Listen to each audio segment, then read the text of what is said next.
Well, that was an amazing night. The Pride of Britain always is an amazing night. It's tonight at 8 on ITV. Quite extraordinary. So, gentlemen, it's lovely to see you again. Yes.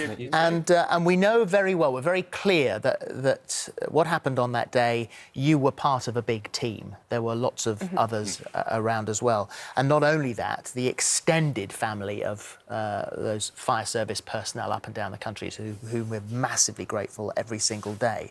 But going back to that particular day and that accident with Phil Ewins, who was driving to meet his girlfriend, Dicla. He was planning to propose. What happened and what were your points? What did you have to do?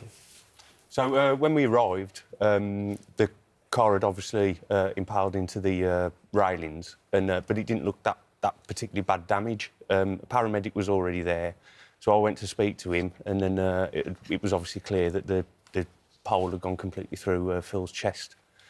Phil was awake, he was talking, but obviously very sort of drowsy.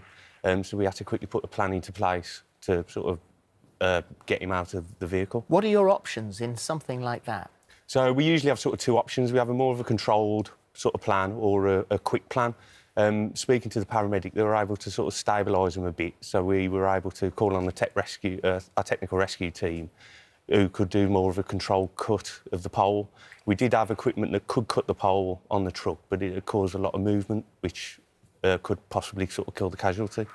And it's Matt who's the crew commander for technical rescue. So what were your thoughts when you saw it, first of all? Yeah, so in technical rescue, we go to a fair few impalements, none as dramatic as this one was. We train through it, we've got lots of extra equipment, and we knew we could do it, but it's still... it's something so dramatic, you can't help but be taken aback and think, we've got to do it, let's use our equipment, use our training and get Phil out. Now, I know that you said usually on a job like this, you'd put someone in an ambulance and never know, you know, how it ends or what happens going forward from that. But you were sort of going back to hospital to, you know, to see what the progress was. Yeah, it's an unusual thing for us to ever meet anybody that we've helped. But in this instance, because it was such a remarkable job, we wanted to find out how Phil was getting on, and so we went to the hospital to try and track him down, and in 3 short weeks after the incident, he'd been discharged already, so which was remarkable. How soon after did you go to check? It was 3 weeks. We went 3 weeks more or less to the day, yeah. And they told us that he'd gone, and I thought, oh, he's passed away. No, he's been discharged. Brilliant. And it was just unbelievable. Well, I met Phil on the night, and we were talking about his injuries. I mean, he did obviously sustain internal injuries, lung and liver, I think, and spleen. But as far as that pole, and a thick pole, missing his heart, missing his spine, just at that angle, just so that it was over to one side. I mean, that is so lucky. I think he was lucky on a number of fronts. He was in an area that's got a fast response time, in a city, you know, built-up area. There was incredible teams from the NHS who work at the Queen Elizabeth Hospital who were able to, you know, bring him back to full health. We'd been working very hard to make sure that we were as good as we can be. We take part in extrication competitions and things like that. So we really were bringing our A game on the day, and I think it all came together to give a happy ending.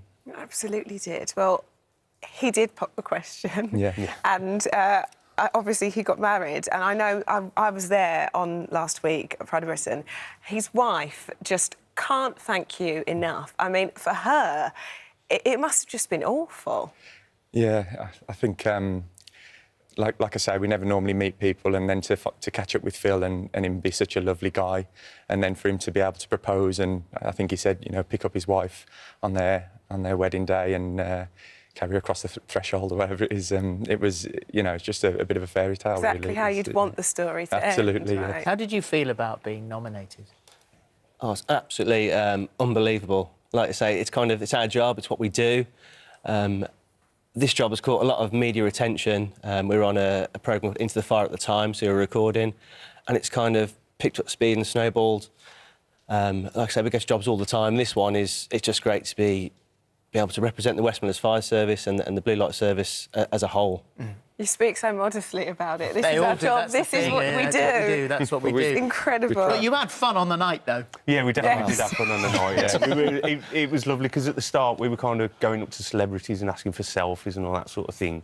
But then after the award, they were coming up and talking to us. Well, so I it was read like this. roles revolving. What I actually loved was, you know, you met so many people there, and on the way home, you're my kind of people. I know we can be friends because you said Josh and Kaz from Love Island spotted us and made their night. Yeah, so me and my wife were waiting for our train, and then Josh and Kaz sort of walked past, and so I sort of pointed them out to my wife, sort of thing. And as I was doing that, they were sort of looking at us, and then they came over. Pointing and sort you of, out. Yeah, sort of came and started hugging us and kissing us and asking us about the night and such not. So. And what about yeah, the rest of the team back at the station?